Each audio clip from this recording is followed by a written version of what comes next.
అందరికీ నమస్తే. నేను భాగ్యలక్ష్మిని. మీకోసం ఇయాల బొచ్చెడు ముచ్చట్లు పట్టుకొచ్చినులా అన్నట్టు అంత మంచిదే కదా. పారి మరి అర్ధగంట సేపు పుర్సత్తుగా ఖతర్నాక్ వార్తలు చెప్పుకుందాం. అంతకంటే ముందుగాల ఏంటియో ఎరికే కదా, అవే నెత్తి గీతలు. అలగి ఉత్తరం రాసిందట కవితక్క, అయితదంటూరు షర్మిలక్క లెక్క. ఢిల్లీ తోవ పట్టిర్రు ఇద్దరు ముఖ్యమంత్రులు, ఏమేం పట్టుకొస్తారో మరి తెలుగు రాష్ట్రాలకు. మన కాడికి వచ్చింది కరోనా పురుగు, ఇక షురూ చెయ్యాలే మాస్కులు పెట్టుడు. ఆర్టీసీ బస్ ఎక్కింది జింక, ఫ్రీ బస్సు స్కీము పెట్టలేదే ఇంకా. పూజ్యులైన నాన్నగారికి, మీ కూతురు భాగ్యలక్ష్మి హైదరాబాద్ నుంచి రాయునది. బాపు, నేను ఈడ మంచిగానే ఉన్నా, నువ్వెట్లున్నావు? యాళ్ళకు తింటాన్నవా? అమ్మకు ఎక్కువ భయపడకు. నాకిడా హాస్టల్లా దినం పప్పే ఎత్తాను, తిని తిని యాష్టకత్తంది. షాయిలా చక్కెర ఎక్కువ ఎత్తలేరు, అంతా సప్ప సప్ప ఉన్నది బాబు. అన్నంలో కూడా గంజి అంపుతలేరు, అంత మెత్తగా ఎత్తాను. ఇంకా కొన్ని మంచి ముచ్చట్లున్నాయి, ఇంకా బేకార్ ముచ్చట్లు కూడా ఉన్నాయి. అవన్నీ ఇంకో లెటర్లా రాసి పంపుతా. థ్యాంక్ యూ బాపు. ఉంది కానీ ఇప్పుడు దీన్ని పోస్ట్ డబ్బాలు వేయాలనా లేకుంటే విలేకరులకు పంపాలనా? సరే, వార్తలైతే ఎప్పుడు అయిపోయినాక ఈ ఉత్తరాన్ని ఏదో ఒకటి ఏత్తగాని అప్పటిదాకా మన కవితక్క ఉత్తరం ముచ్చట చూడుర్రి.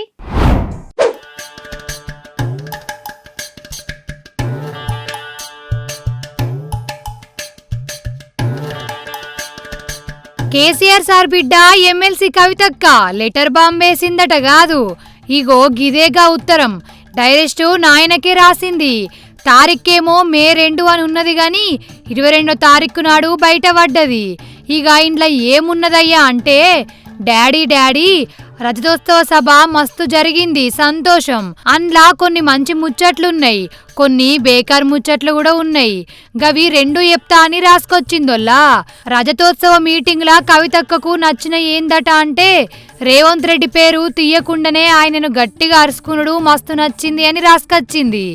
ఇక ఆపరేషన్ కగార్ ఆపాలే అనుడు, పైల్గాం అమరవీరుల కోసం మౌనం పాటించుడు, కాంగ్రెస్ ఫెయిల్ అని జనాలతోని చెప్పించుడు, పోలీసులకు వార్నింగ్ ఇచ్చుడు నచ్చింది డాడీ అని రాసిందోల్లా. కరెంటు సరఫరాలో ఫెయిల్, రైతు బంధులో ఫెయిల్, విత్తనాలు ఎరువులు సరఫరాలో ఫెయిలేనా? ధాన్యం కొనుగోళ్లలో ఫెయిల్, పల్లెలు పట్టణాల అభివృద్ధిలో ఫెయిల్, భూముల ధరలు పెంచడంలో ఫెయిల్. మరి దేంట్లో పాస్ అయిండు?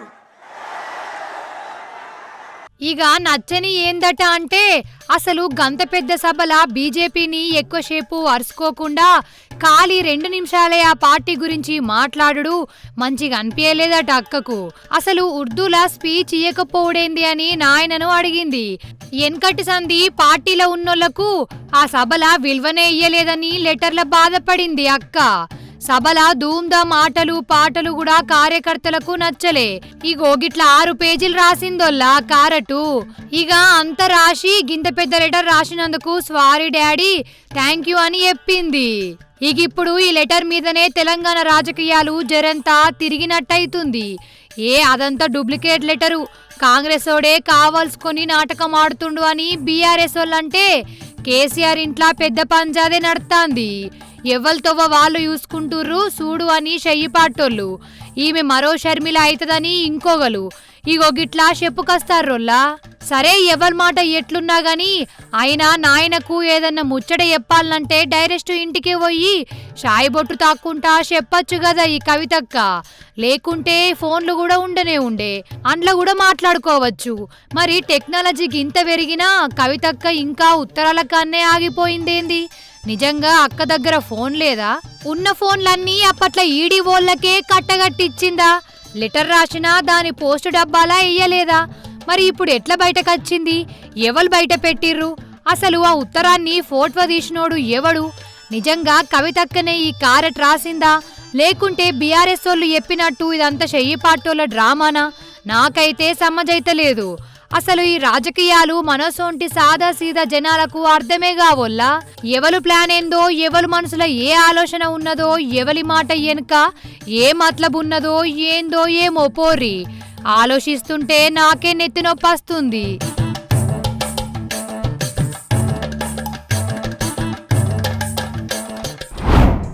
పూతరేకులంటే ఆత్రేయపురం పూతరేకులే కదా.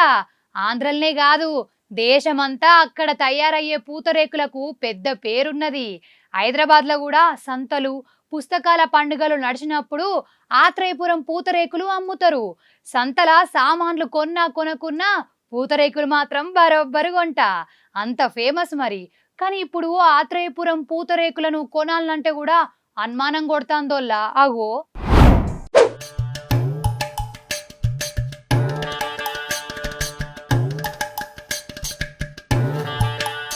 షీ, ఈ కథకున వడెత్తు.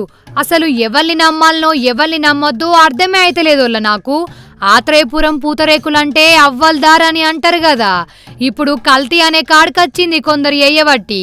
ఈ పూతరేకుల తయారీకి కల్తీ నెయ్యి కలుపుతుర్రట కాదు. కొన్ని పూతరేకుల దుకాణ పోళ్ళు గిట్ల కల్తీ ఏత్తాండ్లు.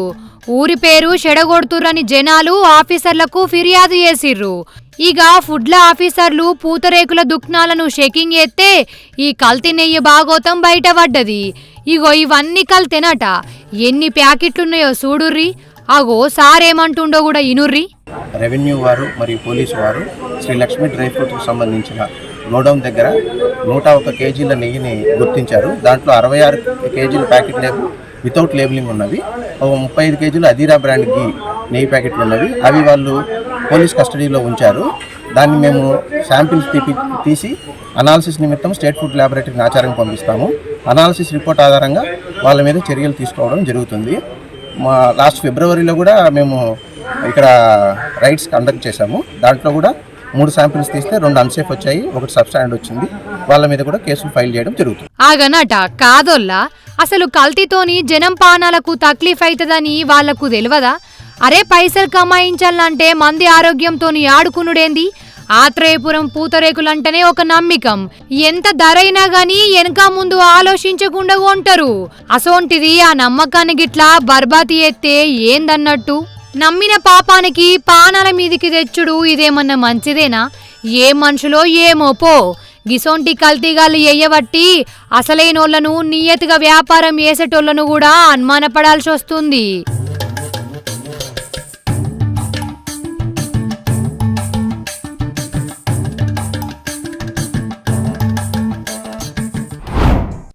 ఇప్పుడు మనం మంచిర్యాల జిల్లాకు పోవాలే. ఆడ జన్నారం మండలం ఉన్నది. ఆ మండలంలా శ్రీలంక కాలనీ ఉన్నది. ఆ కాలనీలా ఉరుములు మెరుపులు పిడుగులతోని పెద్ద వాన పడ్డది. అటెన్క ఏమైందో ఎరికేనా? ఏమైతుంది? వరదత్తది, నీళ్ళొస్తాయని అంటారా? కాదు కాదు, ఒక మాయా బజార్ అయింది. చూడురి మరి.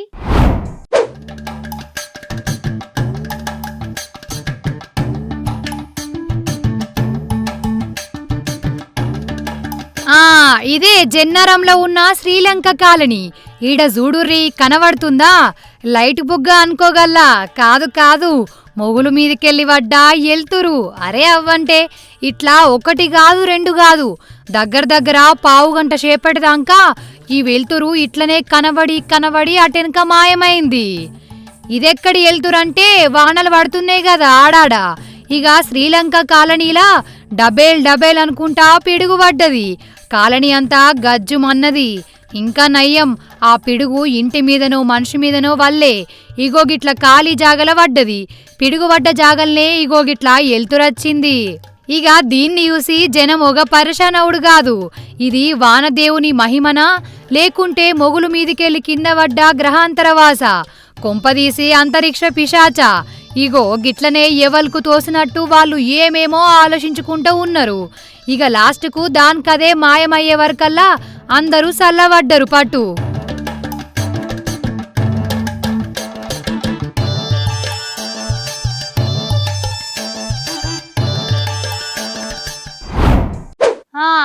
అయిందా? ఆఖరికి అనుకుంటూనే ఉన్నా, ఈ కరోనా పురుగు ఎవ్వల్ని ఇడిచిపెట్టది. దానికి మనోడు మందోడు అన్న ఫీలింగులుండయి. మనం కరెక్ట్గా ఉండకుంటే మన గల్మ లోపలికి వత్తది అని అనుకున్నా. అన్నట్టుగానే రానే వచ్చింది. కొత్త కరోనా పురుగు ఆంధ్రలా ఇద్దరిని పట్టుకున్నదట. నాకైతే భయమైంది. ఎందుకన్నా మంచిది 5 ఏళ్ల కిందట మనం దూరం దూరం ఎట్లున్నామో ఇప్పుడు కూడా గట్లనే ఉండుడే నయం అనిపిస్తుంది. ఈ కరోనా వార్తనే చూడుర్రి.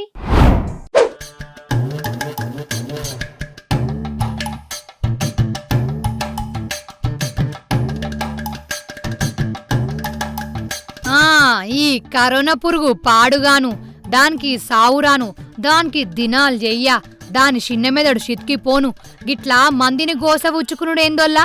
మొన్నటిదాకా చైనా, థాయిలాండ్, హాంకాంగ్, బింకాంగ్ అనుకుంటా ఆ దేశాలలో తిరిగింది కదా. ఇక దాని పుణ్యపాదం మొన్న మన దేశంలో కూడా పెట్టింది. ఇప్పటికే 100 మందికి అంటుకున్నదట. లాస్ట్కు ఒకళ్ళిద్దరు హిందీ యాక్టర్లను కూడా పట్టుకున్నది. ఇక నిన్నటిదాకా మన చుట్టుముట్టు ఉన్న రాష్ట్రాలలో తిరిగింది ఈ పురుగు. ఇక ఇప్పుడు ఆంధ్రలకు వచ్చిందట. ఇద్దరికి వచ్చింది అని అంటుర్రు మరి. ఇక ఇంకో దిక్కు ఆంధ్ర సర్కారు కరోనా కండిషన్లు కూడా పెట్టిందట నొల్లా. అంటే జర మనుషులు దూరంగా ఉండుర్రి, మాస్కులు పెట్టుకోర్రి, బయట ఎక్కువ తిరగకుర్రి అని చెప్పింది. ఇక దగ్గు దమ్ము జరంగిట్లా అత్తే అదే తగ్గుతీ అని షాయి దాగి పండేరు. గా పని ఎయ్యకుర్రి. దగ్గర్లున్న దావకనకు మాత్రం పోవాలే, టెస్టులు వేయించుకోవాలే. జ్వరం, నెత్తినొప్పి, వాంతులు, విరేచనాలత్తే అది కరోనా పురుగు పుణ్యమే కావచ్చని అంటుర్రు డాక్టర్లు సూత. కానీ ఏందో ఉల్ల ఇది, కరోనా పురుగుకు ఏం మాయరోగమని మళ్ళొచ్చింది. పోయిన పురుగు గట్లనే పోయి మాయం గాకనట మళ్ళచ్చుడేందో మళ్ళెవడు పట్టుకొచ్చిండో దీన్ని. పెద్ద గోసనే ఉన్నది కదా. ఇక ఇది ఎయ్యబట్టి మళ్ళా మాస్కులు, శానిటైజర్లకు గిరాక్ బాగా పెరుగుతుంది కావచ్చు కదా.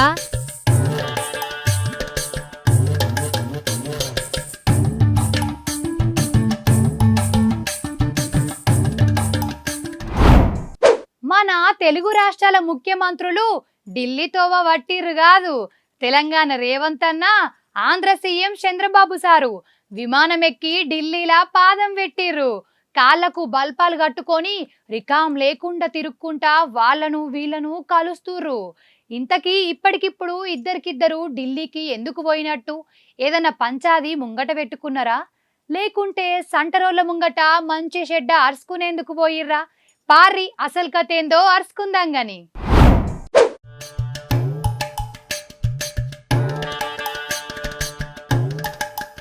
పంచాదులు కాదు, గించాదులు కాదు, ఢిల్లీలా నీతి ఆయోగ్ మీటింగ్ ఉన్నది.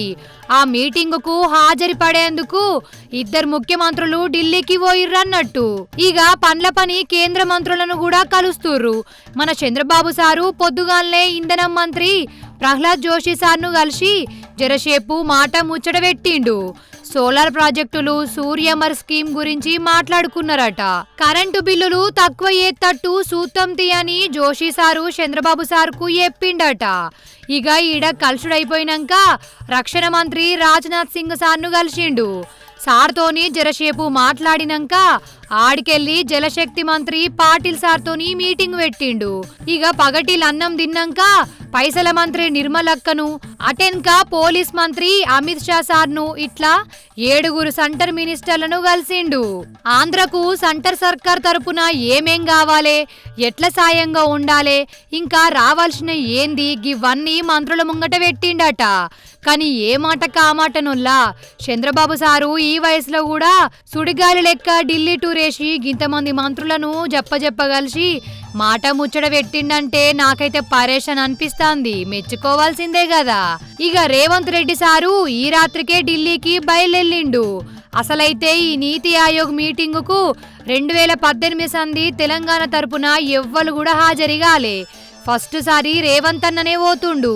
మరి ఆడ ఏం మాట్లాడతాడు, ఏమేం అడుగుతాడు, ఏంది కథ చూడవలసి ఉన్నది.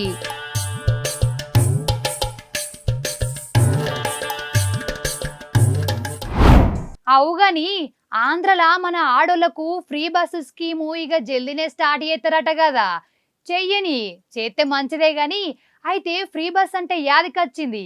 సీఎం చంద్రబాబు సారు సొంత నియోజకవర్గంలోనొల్ల అందరికంటే ముందుగానే ఒక అతిథి ఫ్రీ బస్సు ఎక్కనే ఎక్కింది. అరే అవ్వంటే ఇంకా స్కీమ్ కూడా స్టార్ట్ కాకముందే టికెట్ లేకుండా బస్సు ఎక్కనే ఎక్కింది. మరి ఇంతకు అతిథి ఎవరు? ఆధార్ కార్డు ఉన్నదా లేదా? కండక్టరు ఫ్రీ టికెట్ ఇచ్చిరా లేదా? అరుచుకుందాం రారి.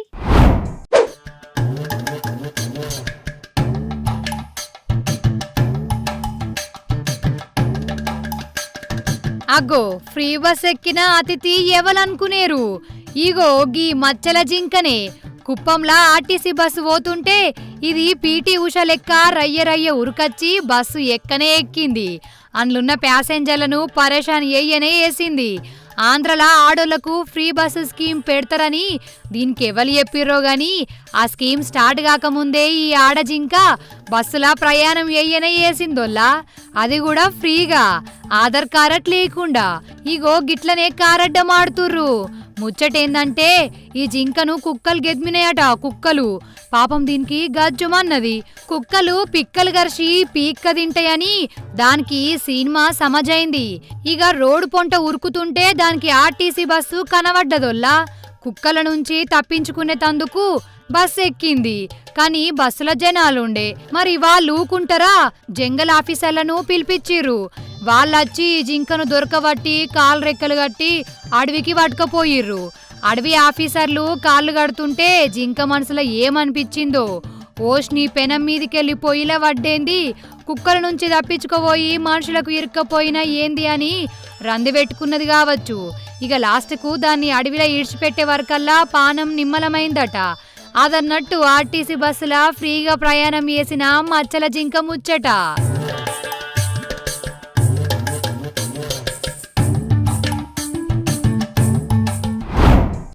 వెనకటనైతే పెయ్యికి పెట్టుకునేతందుకు లైఫ్ బాయ్, సంతూర్ సబ్బు ఒకటే ఉండేవి. అటెనక బొచ్చెడు సబ్బులు వచ్చినాయి. సినిమా యాక్టర్లు రుద్దుకునే సబ్బని ఒకరు, క్రికెటర్లు ఇదే సబ్బుతోని ముఖం కడుగుతారని ఇంకొకరు, ఆయుర్వేదం సబ్బని పట్టులాంటి చర్మం కోసం ఒక సబ్బు, ముఖం ఎర్రగా అయ్యేందుకు ఇంకో సబ్బు, గిట్లా అత్తనే ఉన్నాయి కదా. అయితే ఇప్పుడు గిదంతా ఎందుకు చెప్తున్నా అంటే హీరోయిన్ తమన్నా ఉన్నది కదా, ఆమె సబ్బు పంచాదిలా ఇరుక్కపోయింది కాదు. అర్థం కాలేదా? ముచ్చట చూసి అర్థం చేసుకోరి మరి.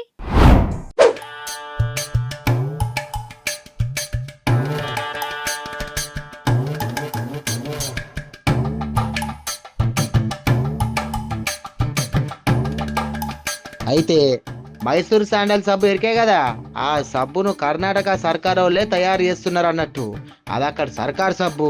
అయితే ఆ సబ్బును అడ్వర్టైజ్ చేసేందుకు హీరోయిన్ తమన్నాను పెట్టుకున్నారు. వల్ల 2,80,00,000 రూపాయల చొప్పున 2 ఏళ్ల మందము 6,20,00,000 రూపాయలు మేడం గారికి ముట్ట చెప్తున్నారు అన్నట్టు కర్ణాటక ప్రభుత్వం వాళ్ళు.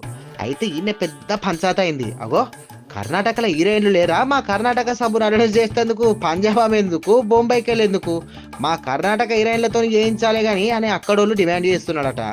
ఇక మా అడ్వర్టైజ్లకి వెళ్ళి తమన్నా పోవాలి, పైసలు వదులుకోవాలి అని ఆమె గట్టిన వార్నింగ్లు కూడా ఇస్తురట. ఏ సభ్యనాయే ఎవరు చెప్తేంది అని అనిపించచ్చు మీకు కూడా. అయితే కర్ణాటకలో కొన్ని వద్దుల సంధి భాషల మీద పంచాలు నడుస్తున్నాయి కదా. కర్ణాటకలో ఉండేటోళ్ళు కన్నడమే మాట్లాడాలి, హిందీని రుద్దద్దు అని కీసులాటలు అవుతున్నాయి కదా. ఇక అక్కడ సర్కారు కూడా కన్నడమే మాట్లాడాలి. ఇక మాకు హిందీతో ఏం పాలనట్టు చేసింది. అయితే గట్ల కన్నడ ఉద్యమం నడిచే టైంలో సర్కారు ముంగట పడి కర్ణాటక సబ్బును హిందీ హీరోయిన్తో వేయించుడేందని అక్కడోళ్ళు గట్ల గరమవుతున్నారు అన్నట్టు. ఇక దీని మీద కర్ణాటక మంత్రి ఏమంటుండంటే, ఏ తమన్నకు బయట మస్తు పేరున్నది, మస్తు అగ్గువగా వస్తుంది, ఏడాదికి 2.5 కోట్లే ఇస్తున్నాం, తక్కువనే కదా, అందుకనే ఆమెను తీసుకుంటున్నాము, మనోళ్ళు అయితే ఎక్కువ తీసుకుంటారు కావచ్చు అని చెప్తున్నాడు.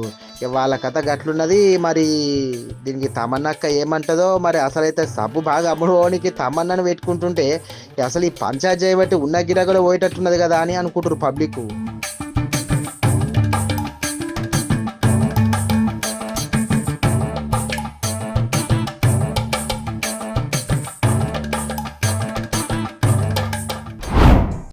ఇందుగలడు అందులేడు ఎందెందు వెతికినా అందందే గలడు ఎవరు దేవుడు అనుకుంటుర్రా? ఈ జమానలా దేవుడి కంటే దొంగలు మోసగాళ్ళే ఏడవడితే ఆడ కానొస్తుర్రు. అది కూడా ఉత్తపచ్చి మోసగాళ్ళు కాదు, ఒక్కొక్కళ్ళది ఒక్కొక్క తీరు మోసం. అగో వరంగల్లా ఒక్కడు డైరెక్ట్ కలెక్టర్ మేడంకే షాక్ ఖచ్చితట్టు వేసిండు. చూడురు మరి మీరే.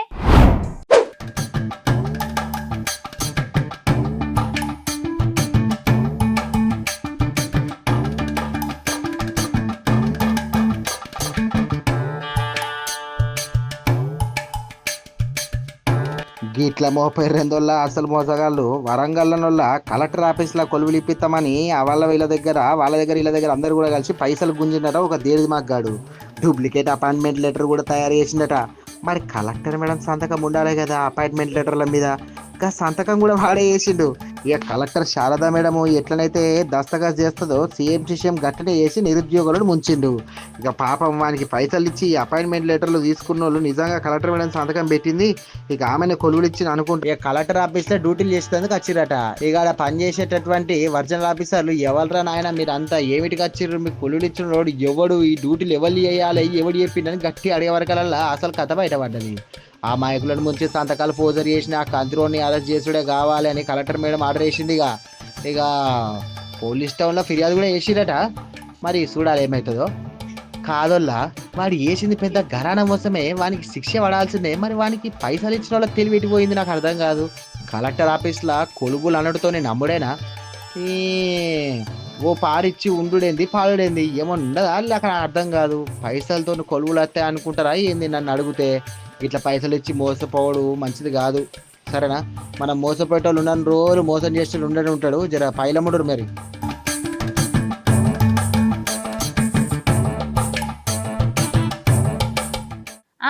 మల్లోపారి నెత్తికి తెలియద్దామా? అలగి ఉత్తరం రాసిందట కవితక్క, అయితదంటూరు షర్మిలక్క లెక్క. ఢిల్లీ తోవ పట్టిర్రు ఇద్దరు ముఖ్యమంత్రులు, ఏమేం పట్టుకొస్తారో మరి తెలుగు రాష్ట్రాలకు. మన కాడికి వచ్చింది కరోనా పురుగు, ఇక షురూ చెయ్యాలే మాస్కులు పెట్టుడు. ఆర్టీసీ బస్ ఎక్కింది జింక, ఫ్రీ బస్సు స్కీము పెట్టలేదే ఇంకా. వార్తలు చూసిర్రు కదా. ఇంకా మీతోని ముచ్చట పెట్టబుద్ధి అవుతుంది కానీ అర్ధగంట మాయిల్నే ఓడిసిపాయే. మళ్ళొచ్చినప్పుడు ఇంకిన్ని మంచి వార్తలు పట్టుకత్తా. మరి నేను పోయొద్దునా? ఉంటా మరి.